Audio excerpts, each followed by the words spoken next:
अस्सलाम वालेकुम दोस्तों, आज हम बात करेंगे कि इलेक्ट्रिकल इंटरव्यू में कौन से सवाल पूछे जाते हैं।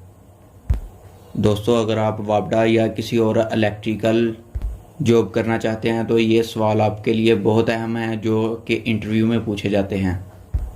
दोस्तों, अगर आप मेरे चैनल पे नए हैं तो मेरे चैनल को सब्सक्राइब करें।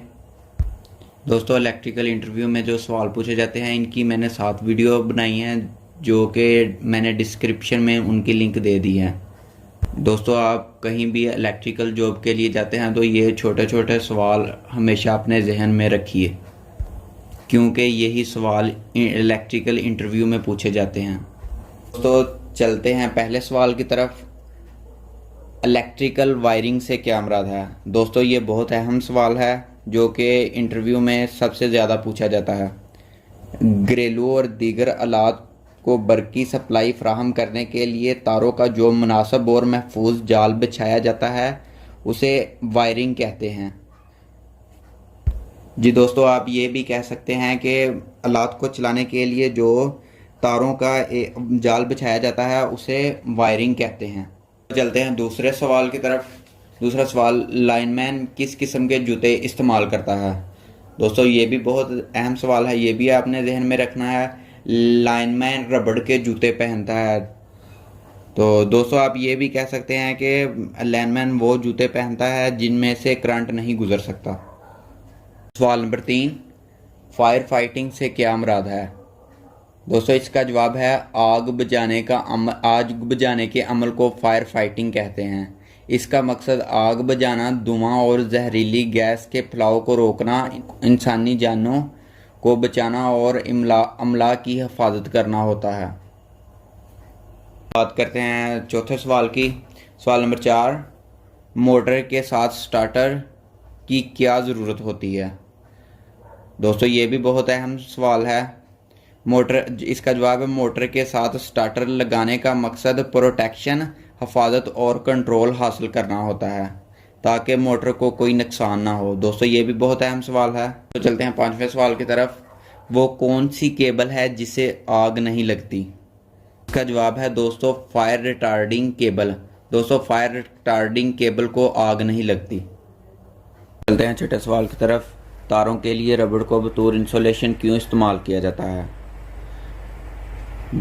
इसका दोस्तों जवाब ये है कि ये नरम और लचकदार होता है और करंट के रास्ते में आला दर्जे की मुज़ाहमत पेश करता है। दर्जा हरारत से बचाने के लिए ये मटेरियल इस्तेमाल होता है। कंडक्टर को टूटने से बचाता है और कंडक्टर को मौसमी असरात से बचाता है। सवाल नंबर 7, अर्थिंग सिस्टम की अक़साम कौन कौन सी हैं? दोस्तों, ये भी बहुत अहम सवाल है जो कि पूछा जा सकता है। अर्थिंग सिस्टम की 4 अक़साम हैं, जिनमें से पहली प्लेट अर्थिंग, दूसरी पाइप अर्थिंग, तीसरी कॉपर रॉड अर्थिंग, चौथी वाटरमैन अर्थिंग। दोस्तों, ये इसकी 4 अक़साम हैं, ये आपने कभी भी नहीं भूलना। आगे इनकी भी मज़ीद टाइप्स हैं। तो सवाल नंबर 8, घरेलू वायरिंग में फ्यूज़ की क्या अहमियत है? इसका जवाब है बरकी वायरिंग के साथ लगाए गए मुख्तलिफ घरेलू आलात को ओवरलोडिंग या शॉर्ट सर्किट के नतीजे में जल जाने से बचाव के लिए फ्यूज़ बहुत अहम किरदार अदा करता है।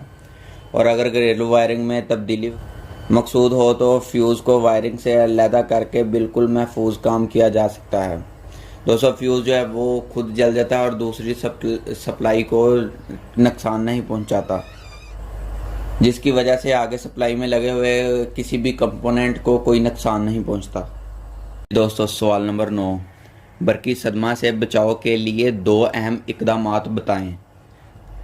तो दोस्तों, इसका जवाब है पहला ये कि मरीज़ को सबसे पहले सप्लाई से अलहदा करें।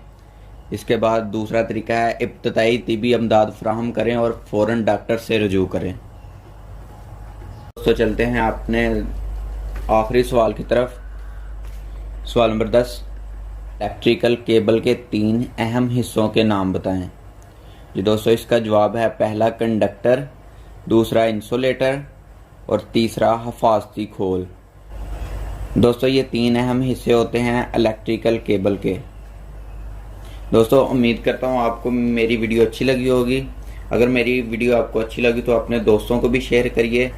दोस्तों दूसरी वीडियो की मैंने लिंक डिस्क्रिप्शन में दे दी है। दोस्तों नई वीडियो के आने तक अल्लाह हाफिज़।